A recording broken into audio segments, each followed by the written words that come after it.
14 শ্রেণীর জমির মালিকদের জন্য বিশাল সুসংবাদ। যে জমি আপনি বহু বছর ধরে হারিয়ে ফেলেছিলেন, সেই জমি এখন আবার ফিরে পাওয়ার সুযোগ এসেছে। কিভাবে, কাদের জমি ফেরত দেওয়া হচ্ছে এবং কি পদক্ষেপ আপনাকে নিতে হবে, সব জানাবো আজকের এই ভিডিওতে।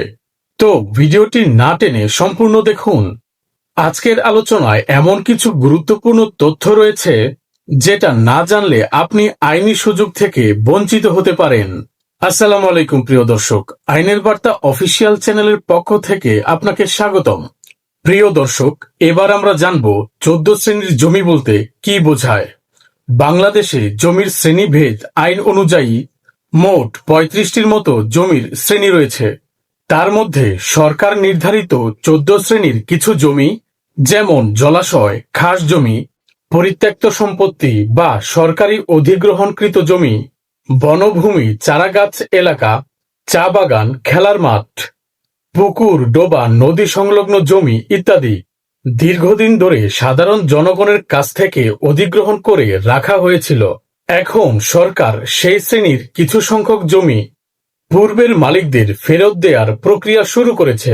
এবার জানব কেন ফিরিয়ে দেওয়া হচ্ছে সেই সকল জমি। গত কিছু বছরের আদালতের বিভিন্ন রায়ে এবং জনপ্রতিনিধিদের দাবির ভিত্তিতে ভূমি মন্ত্রণালয় এই সিদ্ধান্ত নিয়েছেন। যে সকল জমি এখন আর সরকারি প্রকল্পে ব্যবহৃত হচ্ছে না অথবা পরিত্যক্ত হয়ে আছে, তা প্রকৃত মালিককে ফিরিয়ে দেওয়ার নীতিমালা প্রণয়ন করা হবে। এতে সাধারণ মানুষ তাদের হারানো সম্পদ ফিরে পাবে, সেই সাথে সরকারি কাজে অপ্রয়োজনীয় জমি পড়ে থাকবে না এবং জমির ওপর দীর্ঘদিনের বিরোধ মিটে যাবে। এবার জানব কাদের জমি ফেরত দেওয়া হবে। আপনি যদি নিচের এই কন্ডিশনগুলো পূরণ করতে পারেন, তাহলে আপনার জমি ফেরত পাওয়ার সম্ভাবনা রয়েছে। যেমন, আপনার নামে পুরনো দলিল, রেকর্ড বা খতিয়ান রয়েছে, উক্ত জমিটি সরকারি কোনো প্রকল্পে ব্যবহৃত হচ্ছে না, আপনি নিয়মিত খাজনা দিয়েছেন বা জমির মালিকানার দাবি করে আদালতে মামলা করেছেন, অথবা আপনার জমি কোনো এক সময়ে অবৈধ বলে খাস জমি রূপান্তরিত করা হয়েছে। এই সকল প্রমাণ যদি আপনার কাছে থাকে, তাহলে আপনি দেরি না করে এখনই যোগাযোগ করুন ভূমি অফিসে।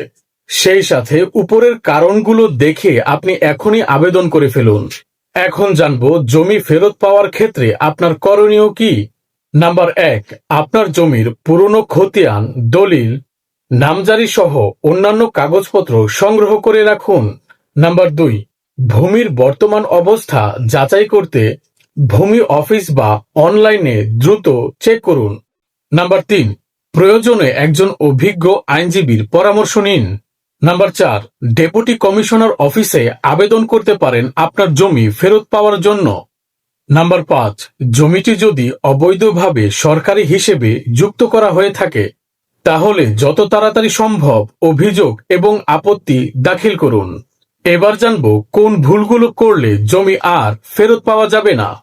নাম্বার 1, ভুল নাম বা মিথ্যা কাগজে আবেদন করলে আপনার নামে মামলা হতে পারে। নাম্বার 2, দালালের মাধ্যমে আপনি যদি আবেদন করে থাকেন, তাহলে আপনার জমি হারাবার সম্ভাবনা বেশি থাকে। নাম্বার 3, খাজনা না দিয়ে বসে থাকলে আপনার আবেদন যে কোনো সময় বাতিল হয়ে যেতে পারে।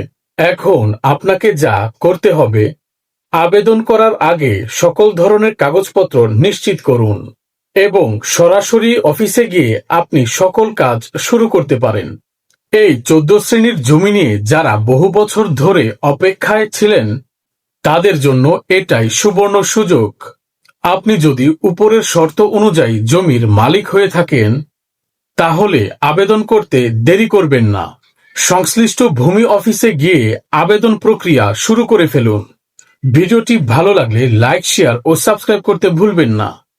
ভূমি সংক্রান্ত এমন তথ্যবহুল আপডেট পেতে অবশ্যই আইনের বার্তা অফিসিয়াল চ্যানেলটি সাবস্ক্রাইব করে পাশেই থাকুন। সেই সাথে আমাদের এই ভিডিওটি আপনি শেয়ার করতে পারেন আপনার বন্ধু বান্ধব, আত্মীয় স্বজনদের সাথে, এবং কমেন্টের মাধ্যমেও আপনি আপনার মূল্যবান মতামত আমাদের জানাতে পারেন। তো আজকের মতো এই পর্যন্তই, দেখা হবে পরবর্তী ভিডিওতে। ততক্ষণ ভালো থাকুন, সুস্থ থাকুন এবং নিরাপদে থাকুন। আল্লাহ হাফেজ।